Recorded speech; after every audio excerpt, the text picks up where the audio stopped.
Chinese बहू। Chinese बहू हमारी याद तो है ना आपको? भूले तो नहीं ना?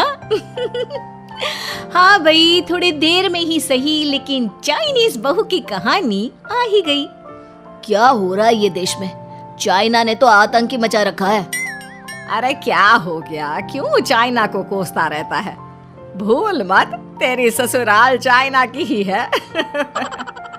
हाँ माँ, पर ये देखना, लड़ाई झगड़े, ये बीमारी, ऊपर से ये देश कितना चालाक है, अंदर न जाने क्या क्या करता रहता है। तभी अंदर से बहू की चिल्लाने की आवाज आती है। अरे क्या हो गया बहू, क्यों चिल्ला रही है? माँ जी, ये देखिए, ये रूस ने यूक्रेन की हालत क्या कर दी है। ऊपर से चाइना में 2 बड़ा लॉकडाउन लग गया है। माँ जी, अब क्या किया जाए? अरे तो तुम लोगों को क्या परेशानी हो रही है, मैं तो यही नहीं समझ पा रही हूँ। वो क्या है ना माँ, हम लोग चाइना जाने की सोच रहे थे, सांगसू के भाई की शादी है। तो क्या? अरे कौन सा उन लोगों के यहाँ भाई घोड़ी चढ़ता है जो बहन काजल लगाकर नेक लगी? माँ जी, उसकी आंखें बहुत छोटी छोटी है, उसमें या तो पुतली रह सकती है या काजल। साले की पुतली निकाल कर काजल लगा दो, अंधा कहीं का। क्या क्या बोले तुम मेरे भाई के बारे में? अरे नहीं नहीं बहू, वो तो बोल रहा था कि तुझे नेग मिल जाएगा। बहन है ना तो उसकी। नहीं नहीं माँ जी, मैं सब समझती, ये मेरे भाई का मजाक बनाते रहते। कितना सीधा है मेरा भाई, बिल्कुल छिपकली जैसा। नहीं नहीं बहू, सीधा गाय जैसा होता है। सही पकड़े हैं माँ जी। हाँ, तो मेरे भाई की शादी है, मैं चाइना जरूर जाऊंगी। तभी एक पड़ोसन आ जाती है। अरे नहीं नहीं बहू, तू कहीं ना जा, हम लोगों का मन कैसे लगेगा तेरे बिना। ले बहू, तेरे भाई के लिए ये शॉल रख ले, हमारी तरफ से गिफ्ट कर देना। अरे सब कितने अच्छे हैं, मेरी चाइनीज बहू को कितने प्यार से तुम लोगों ने एक्सेप्ट कर लिया। सच में बड़ी भाग्यशाली हूँ मैं। कैसी बात कर रही है? ये तो हम लोगों के देश की एक खूबसूरती है कि हर किसी को दिल से अपना लेते हैं, बस वो भी दिल से हमें अपना समझे। कैसी बात कर रही है आंटी जी? मेरे लिए आप सब सासू माँ जैसी ही हैं। मुझे भारत बहुत अच्छा लगता है, ये सबसे अच्छा देश है। मेरा भारत महान। वैसे भी लड़की की शादी जहाँ होती है वो तो वहीं की हो जाती है ना। जीती रे बहू, सही बोल रही है। औरत तो होती ही पानी की तरह है, जो जहाँ जैसे रखे वैसी ही शेप ले लेती है। आंटी जी, ये थोड़ा सा ज्यादा हो गया, समझ नहीं आया। नो प्रॉब्लम, मैं चाय बना कर लाती हूँ। फिर क्या, वो दिन भी आ जाता है जब बेटे बहू को चाइना जाना पड़ता है। वहाँ जाकर बहू का भाई कहता है, मेरे बहन आ गए, मेरे बहन आ गए। मैंने सबको बोला कि सब हिंदी में बात करेंगे, नहीं तो बहन नाराज हो जाएगी। थैंक्स बॉय, हिंदी मेरी भाषा है। आप मुझे उसी में बात करना अच्छा लगता है। आपने जीजा जी से मिलो। ओ बहन, तुम अंदर चलो। सभी बहू को अंदर लेकर चले जाते हैं, लेकिन सांगसू का पति, वो तो बेचारा चाइना के ससुराल के आंगन में अकेला खड़ा रहता है। काफी देर तक जब कोई उसे नहीं पूछता तो वो माँ को घर पर फोन करता है। हाँ बेटा, पहुँच गए ना कुशल मंगल?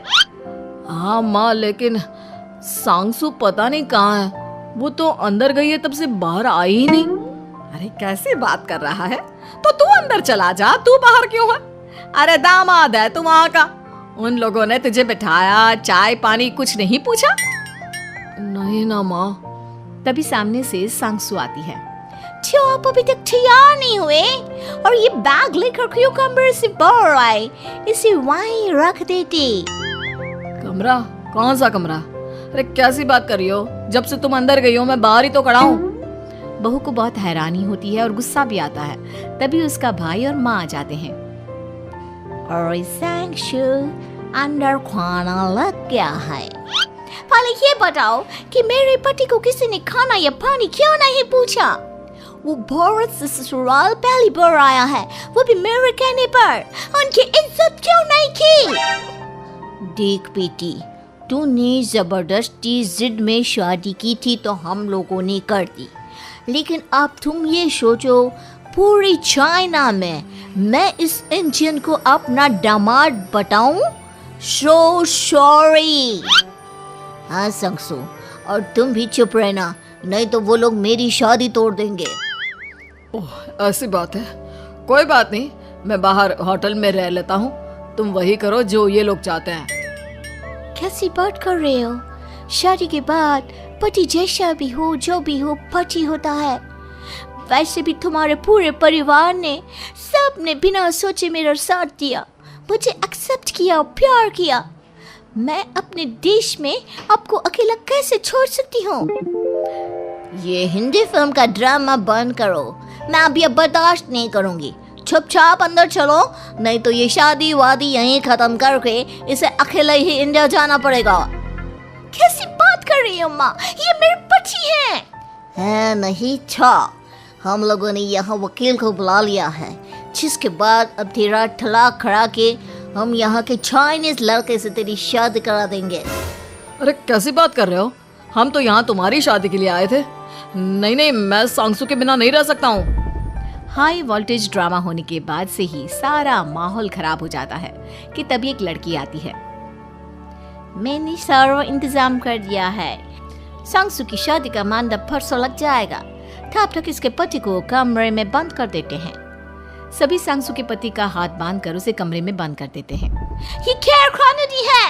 आप लोग मेरे पति के साथ ऐसा नहीं कर सकते हैं।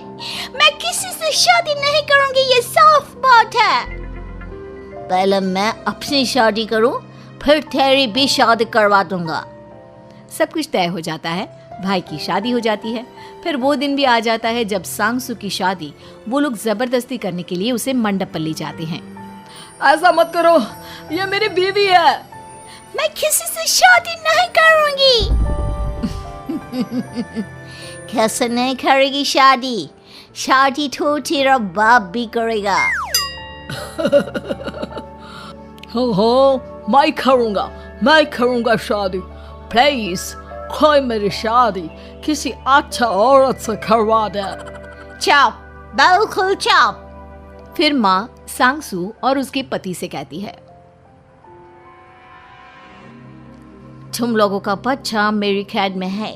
अगर तुम लोगों ने कोई भी होशियारी की तो मैं इस बच्चे को मार दूंगी। दोनों माँ का रूप देखकर हैरान हो जाते हैं। बच्चे की खातिर दोनों शांत हो जाते हैं और शादी की रस्में शुरू हो जाती है कि तभी सांगसू की सास पुलिस के साथ आ जाती है। माँ, ससुर माँ आ गई, मेरी माँ आ गई। माँ प्लीज हम लोगों को बचाकर वापस ले चलो। पुलिस सभी को गिरफ्तार कर लेती है।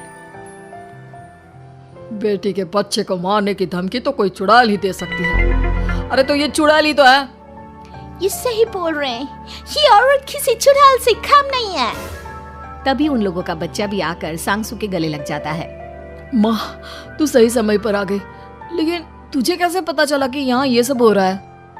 बेटा, ये चाइनीज लोग ना होते ही धोखेबाज हैं। इन लोगों पर मुझे भरोसा नहीं था, इसलिए मैंने तेरे फोन को हमेशा के लिए मेरे फोन से अटैच कर दिया था, जिससे तेरे आसपास होने वाली सारी बात मैं सुनती रहूं।